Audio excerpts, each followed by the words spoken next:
All right, here is a step 2 of the grid grid drawing project. In this step, we should have our grid already drawn on our picture, and all of these should be perfect squares in here on our grid. And now we are going to draw the same grid on a bigger piece of paper. And while this grid has 1/2 inch squares in it, we're going to make 1 inch squares on this piece of paper. And the way we're going to do that is we're going to start on one edge, and then we are going to just mark off 1 inches all the way around this thing.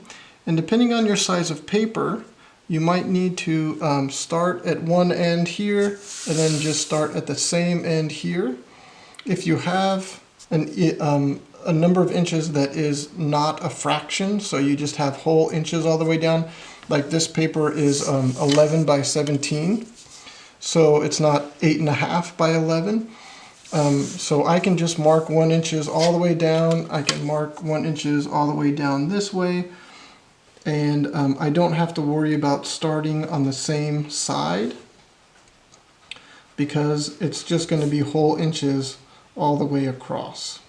If I have something that's a 1/2 inch on one side or whatever, then I'm going to need to start on the same side like we did on this, where we started from the top, and then we started from the top, and then we started from one edge, and then we started from that same side.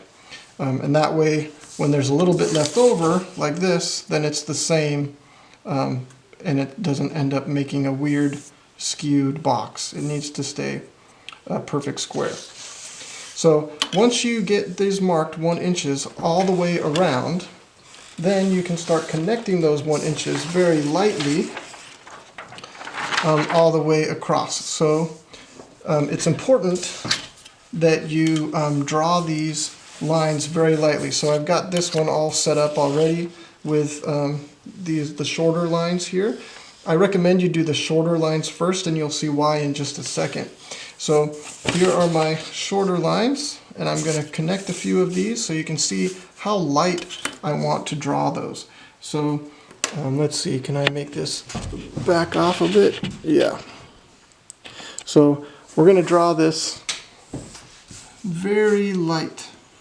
Connect these two, and I'm pretty much just barely placing my pencil on the paper. I'm just barely pushing down just a little bit, hardly at all, because I want to erase this line later. I don't want these lines to be part of my finished project. I want them to go away. I want to use them, and then I want to erase them. So you might be able to see, yeah, you can see it just a little bit in the video. These lines are very, very light lines. Now, we got to this point here, and here's a problem.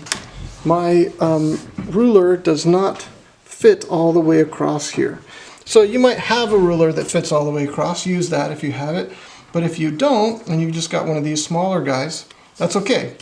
I find a line somewhere toward the middle that my ruler can reach across on both ends, and I just very lightly mark off the 1 inches here. So very lightly. I don't want to do big dark notches here, so I'm going to just lightly draw these because I'm going to want to erase them later. Alright, and then I just connect these with the edge. Again, try to make this nice and light so that I can erase it, later. So light that my pencil made a little bump. Nice and light.